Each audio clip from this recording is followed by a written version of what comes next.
Theresa May is to tell people in Northern Ireland she'll find a way to deliver Brexit without forcing a hard border on them.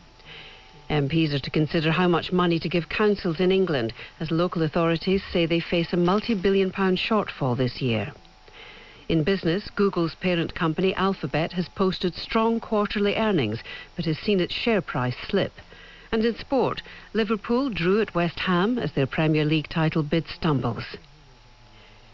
Theresa May will try to reassure the people of Northern Ireland that the government will find a way to deliver Brexit that honours its commitment to avoid a hard border with the Republic of Ireland.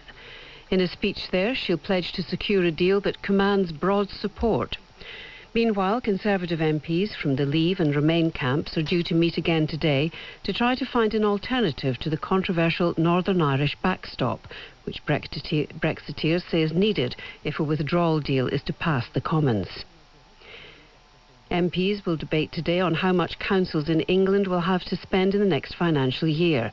Ministers say that local authorities have been given hundreds of millions of pounds in additional funding. But the Local Government Association says they face a £3.2 billion shortfall.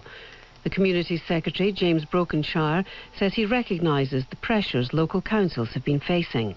What we're looking at through the settlement this year is a real terms increase in funds available to councils through all of those different sources to be able to meet some of those challenges, particularly on things like social care, both for adults and children, where the pressures and the funding pressures have really grown.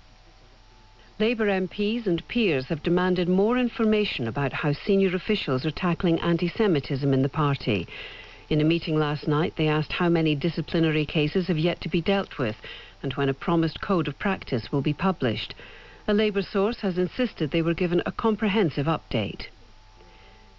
A group comprising 13 Latin American nations and Canada has called for a peaceful change of government in Venezuela.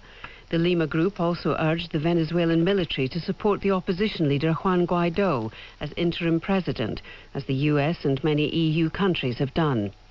A former advisor to President Obama, Mark Fierstein, says Donald Trump had made the right call.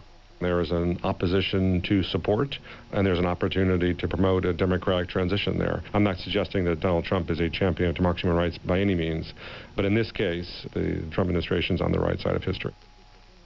A passenger group is urging ministers to open 33 new railway lines to enable people living in some of the most deprived parts of the UK to be within walking distance of a train station.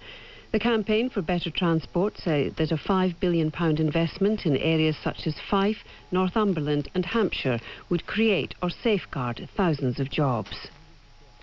Well, that's the early morning news. Let's get the weather now with Stavden Ace. Thanks very much, Susan. Well, it's a chilly start.